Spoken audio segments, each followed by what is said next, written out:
I want to ask you, Colin, have you heard of the Greenbaum speech? I was at the Greenbaum speech. When it was given. It's true? Yeah. Oh, yeah, absolutely. Jeez. So that was, I forget the exact year now. It was like late 80s. I think it was 1992. I have it 92, here. yeah, 92, yeah. So it was like a year after you. Go ahead. Yeah, a year after I moved to Texas, yeah. So there was a conference called the Eastern Regional Conference on Multiple Personality and Dissociation, and it ran every year from the 80s into the 90s. And it was a like really good conferences, lots of good talks and so on. And so there's one talk, which is going to be just a general hypnosis training talk, how to use hypnosis in the treatment of dissociative disorders. And it seemed like it would probably be approved by the American Society of Clinical Hypnosis and to just be kind of a regular mainstream training talk. And Corey Hammond, who's a PhD top expert in hypnosis, was the speaker. So I just thought, there's always different talks to choose from, and I thought, I'll probably go in and listen to this one. So we're all sitting in there, and then lo and behold, the talk has nothing to do with the title or the description in the program. And Corey Hammond, is describing his patients he's working with who are victims of CIA mind control programming, and they have several different levels of programming, alpha, beta, delta, gamma. He describes the characteristics of these different types of programming and different cases and so on. And he says that the lead programmer is Dr. Green, which is obviously a code name. And so then in that era, we heard from patients about Dr. Green, Dr. White, Dr. Black, sometimes Dr. Red. So these different mind control doctors. And the idea is that Dr. Green was actually Dr. Greenbaum, who was a psychologist or psychiatrist in the death camps, who was doing experiments on the prisoners in the death camps. And then he was recruited and brought over to the United States after World War II, and was known as Dr. Green and was the lead guy in the MK Ultra, Bluebird, Artichoke, Manchurian candidate programs. So that sounds extremely fantastic until we find out that actually, in fact, there were mind control programs, and they did, in fact, create Manchurian candidates, and it's well described in the documents and so on. And then also we find out that there really was a Project Paperclip and some related projects where Nazi war criminals such as Werner von Braun and the rocket program people were brought over to the United States secretly because they couldn't get State Department visas because they were classified as war criminals. And so we know that MDs, rocket experts, propulsion experts, ball bearing experts, film experts of all kinds who were Nazi war criminals were brought over to the U.S. and inserted into the military and the private sector. And that includes a physician named Hubertus Strucold, who people he reported to and people who reported to him were tried and convicted at Nuremberg. He was briefly questioned, but never even questioned at length by the U.S. interrogators, was brought over through Project Paperclip, and is regarded as the father of aviation medicine, and has a library named after him at one of the San Antonio Air Force bases.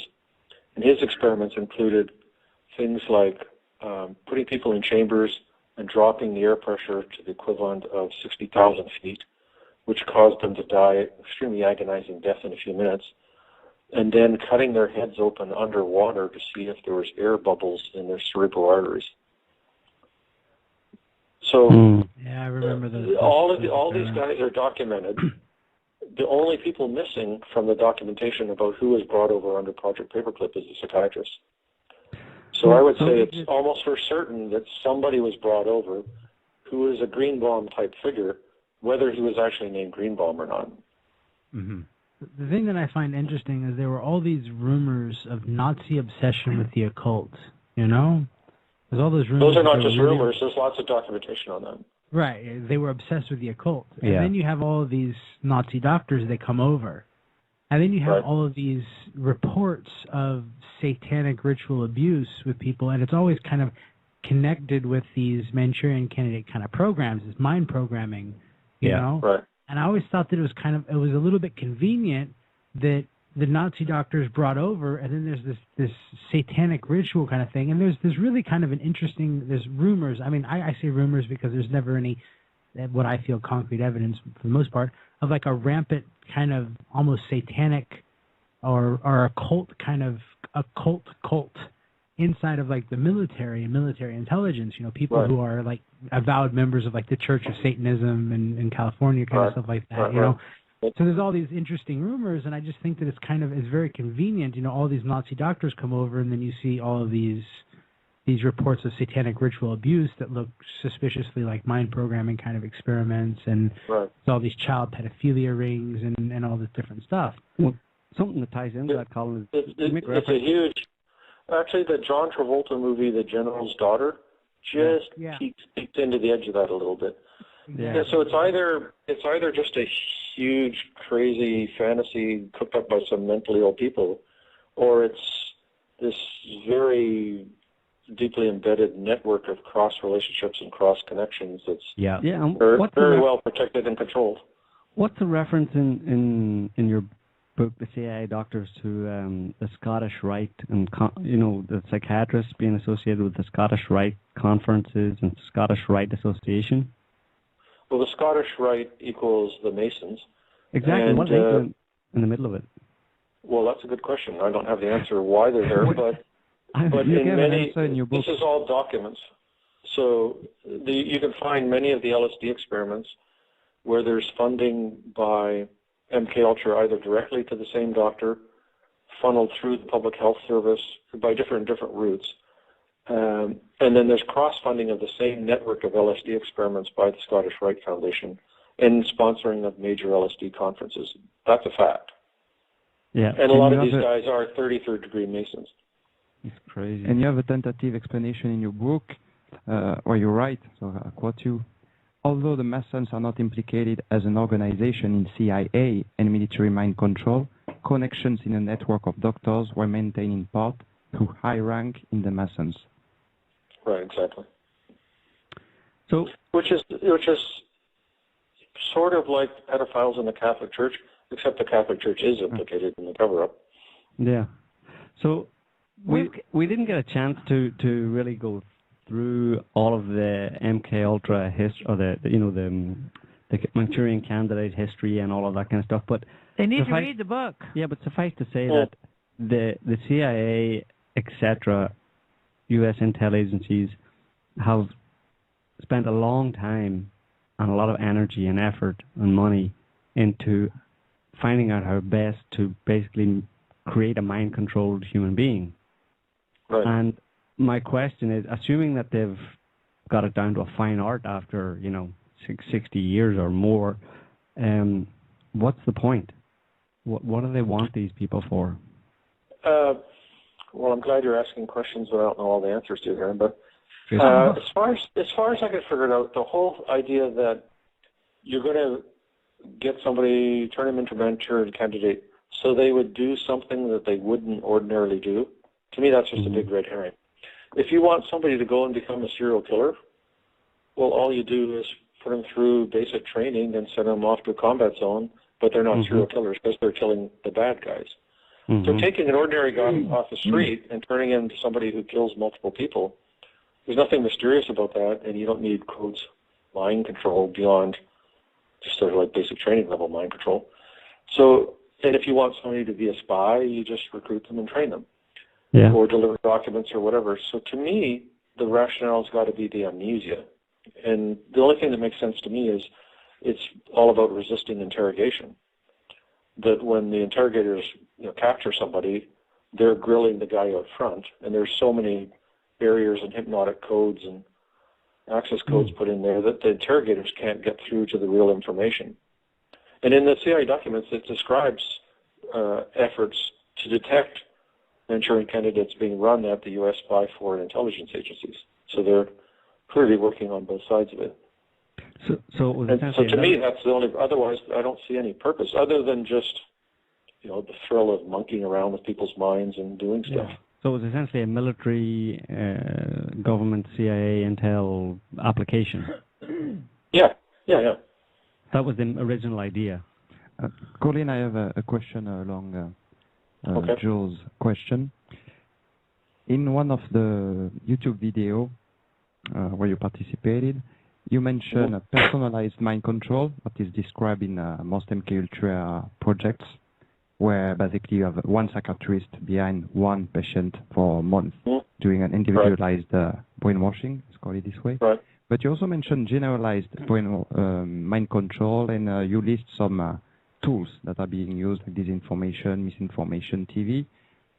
Today, in 2013, could you evaluate the extent of the generalized mind control? And I was thinking about other factors beyond the three ones you listed, like what is put in food, in water, in the air we breathe. I was even thinking about HARP, that is, because you list in a CIA doctor some mind control tools using waves, sound waves and electromagnetic waves, and I wanted to know your take on it.